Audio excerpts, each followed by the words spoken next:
Hey everybody, welcome back to Get Heated. Glad to see you. If you're new, welcome. If you're a returning person, thanks for coming back. We appreciate everything you guys view us, like us.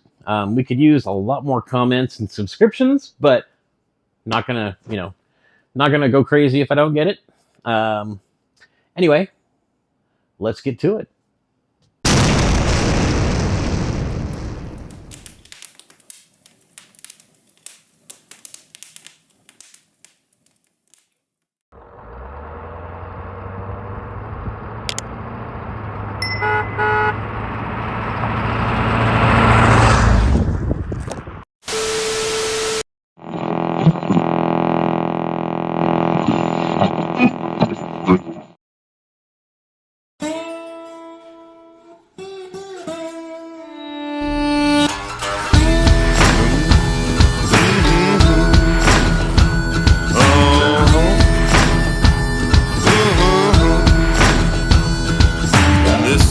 I'm the strong survivor. There ain't no one as strong as I, 'cause I waited in the longest line for the longest time. Now this moment's mine. Put the plow down on the land. See the calluses on my hand. Take no sick days, that's not how I was raised. Mama taught me how to be a man. Never send a boy to do a man's job. To do a man's job. Never send a boy to do a man's job. To do a man's job.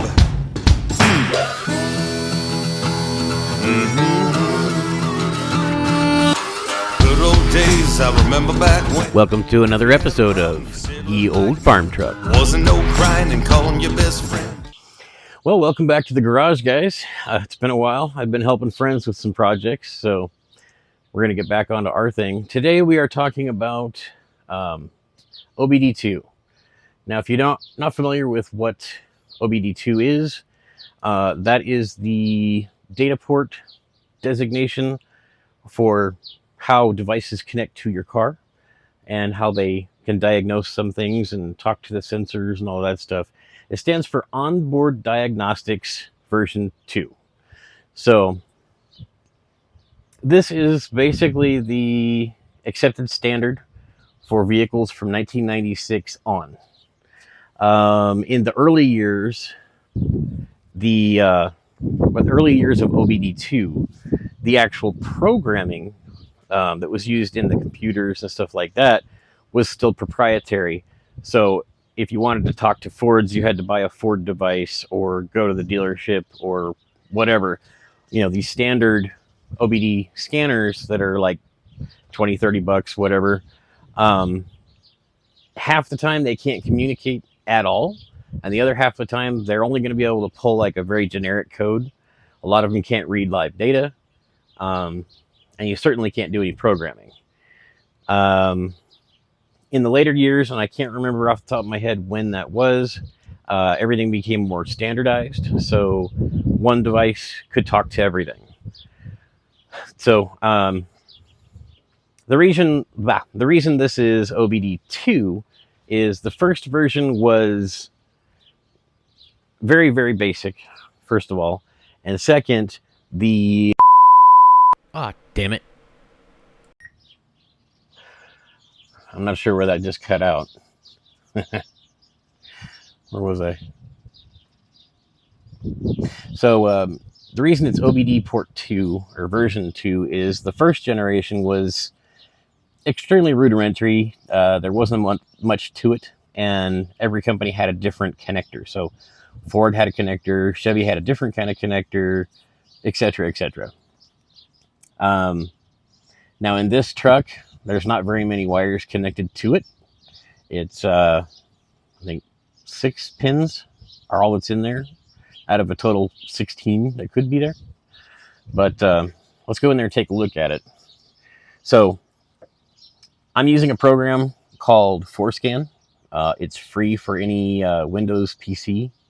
So laptops or a tablet that can run that programming. And there are only 2 connectors out there. that are certified to work with FORscan. I started out with an OHP one, which was not, one of the two, but apparently some people had had success, and I think it was a little bit cheaper, so I'd gone with that one. Didn't work at all. Windows could see it. Didn't matter what driver I loaded in there, FORscan couldn't see it. Talked to the company. They're like, okay, well, it sounds like it's a malfunction. They sent me another one. Same exact malfunction. So I'm done working with it. And I'll put a link on the screen for the one that I did get, which is certified to work with FORscan. And when I get back inside, I'll record a little bit more about FORscan itself. But let's get to the truck. So when I first went to work on it, the OBD port apparently is dead. And at first I thought I was doing something wrong. Give me 2 seconds. I will show you what we're working on. All right, so on this version of truck at least, the port is going to be on the passenger side, and it's going to be right here. It may have this connector over top of it. It says data link connector.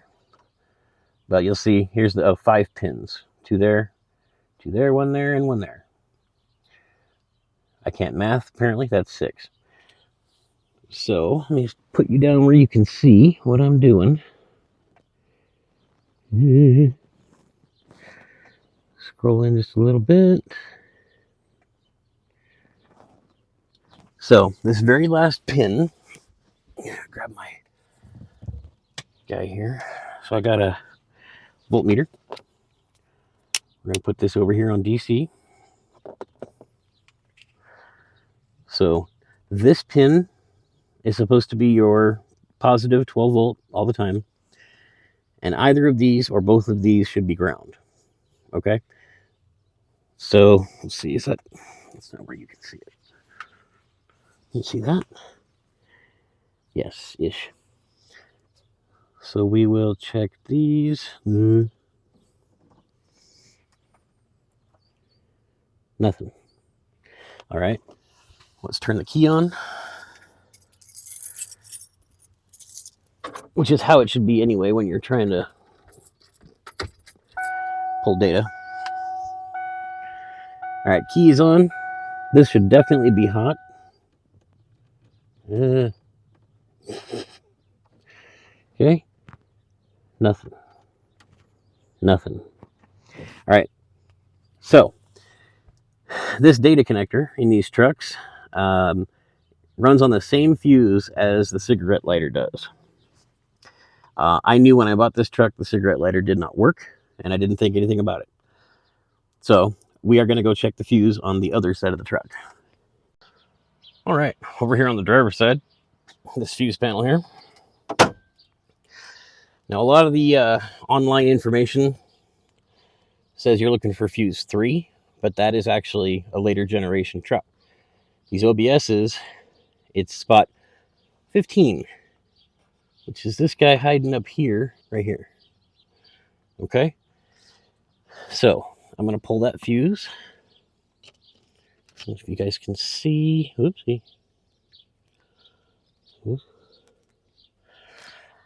I can't really get my fingers in there. So I'm going to very, very gently grab it with channel locks, pull it out, or vice grips, sorry. All right, there we go. So oddly enough, this fuse looks okay, but I still have a sneaking suspicion that it's not any good. So I'm going to flip my voltmeter over to a continuity test.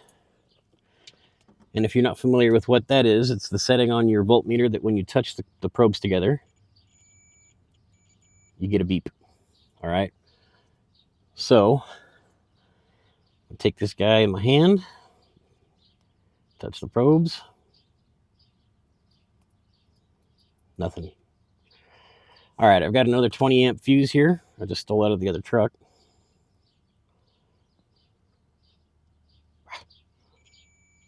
You guys hear that beep? This fuse is good. All right, so we're going to go ahead and stick this fuse in. Okay. And now we're going to go check that port over there again. I don't like being on this side of the truck because of the stupid door dinger. Keys on. All right. Now we're going to change the voltmeter back over to volts DC. With the key on and a new fuse. Woo! You see that? All right, we should get 12 volt power.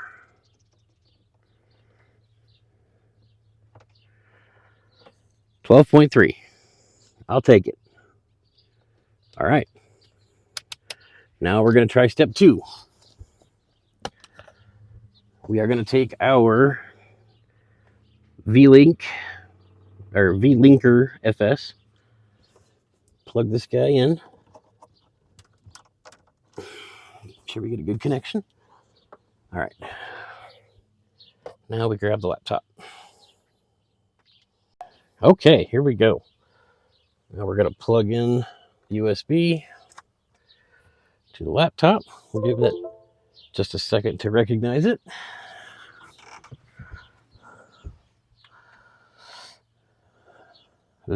I am so sorry. All right, and then we're going to launch FORscan.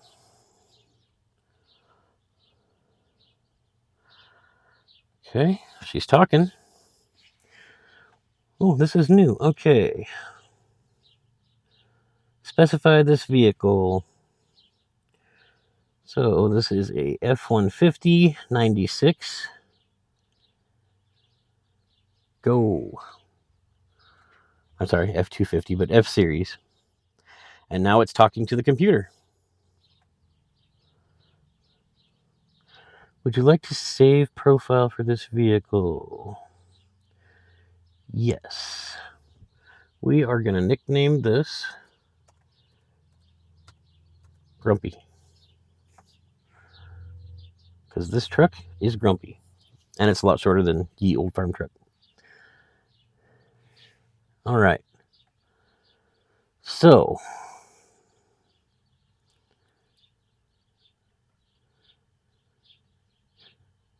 all right, that's the live one.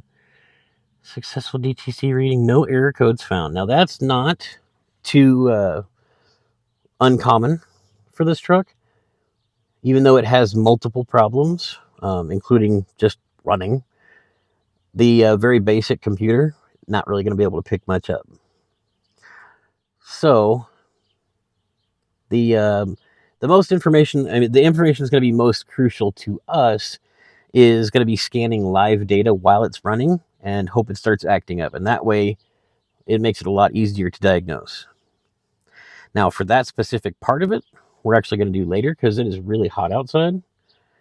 But the fact that I've made it this far into the program is great. It's the first time I've been able to. So, I guess for the moment, we'll go inside and we'll talk about FORscan, and then maybe when it's cooler out, we'll come pull some live data. So, what is FORscan? And that's FORscan, not foreskin. There is a difference. So, FORscan is a software scanner for Ford, Mazda, Lincoln, and Mercury vehicles designed to work over ELM 327 and J2534 pass-through compatible adapters. So that's the V-Linker that I just showed you a minute ago. So there's a big difference between this program and like your generic OBD scanner. This is not only a reader, but if you pay for the $12 per year extended license, it's a programmer too. So for a $12 program and a $35 adapter, being able to not only diagnose, but go in and change settings on any vehicle from 96 on, it's well worth it. I'm not going to go through all this information. There's a decent amount of it to look at. I don't know like the history of the program, but to do some research yourself, it's FORscan, SCAN.org. That'll get you access to all the information you want to know, and you can download the free program. Now, the program is available for more operating systems, of course. iOS for your iPhone or Apple tablet. I've seen some people do some pretty cool tweaking on newer vehicles. From what I understand, I haven't got there yet, and I'm going to keep researching, but you can even use this to change the tune of vehicles as old as this 96. So we'll see. I wanted to be able to at least get in there and communicate with everything before I started stripping everything out of that truck and putting it in the other one. Now that we've been able to do that, I feel pretty confident that I'll be able to pull the other data. So as soon as the sun goes down, we will go out and give it a shot.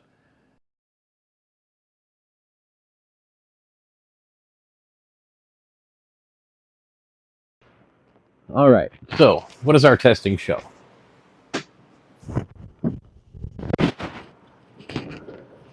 So this is the very last event right before, well, right as the engine stalled for the last time. So I don't expect you to be able to read these, but this blue line is the monitoring line for the IPR, injector pressure regulator. Injection pressure regulator valve. And if you see spike, and then here is where the engine stalled.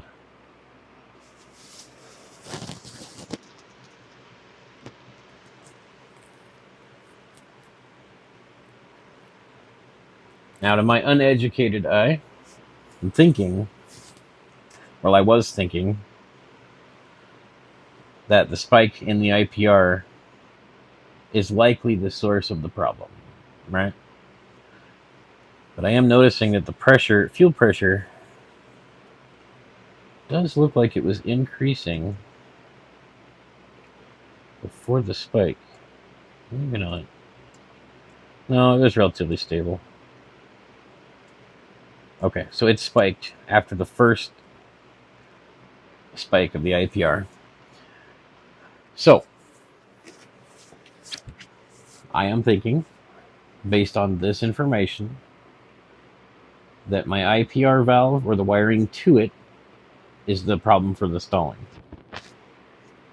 I don't know if that's the rough idle at startup, but if we're getting an inconsistent signal, I mean, it makes sense that would be the problem. I don't know how old the IPR is. I think it may be original, maybe. But I have a new IPR and a new pigtail that I'm going to put in there. But I'm probably not going to do that until I put the engine in the other truck. So that's where this part of things is going to stop.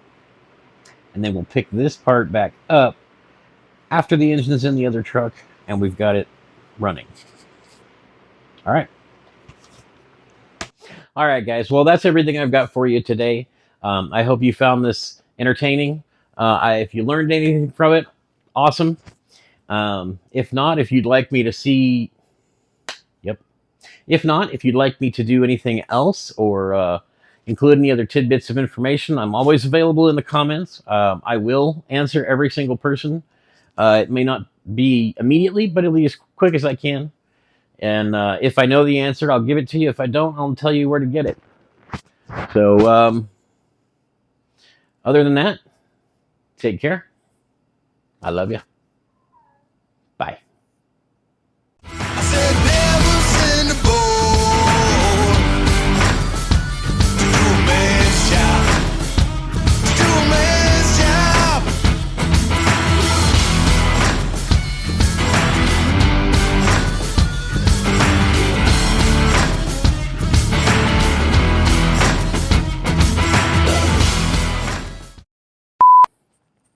Let's see here. Get out of the fridge, kids. Or even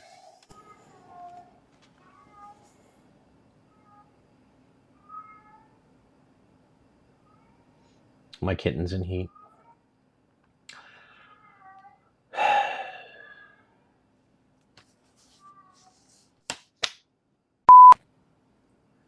I stop talking and she stops yowling.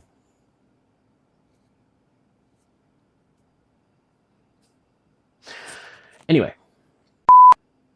And Blink Man.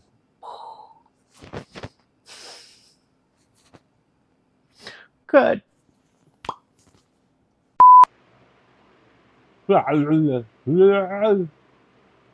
Hi. Meow. Meow.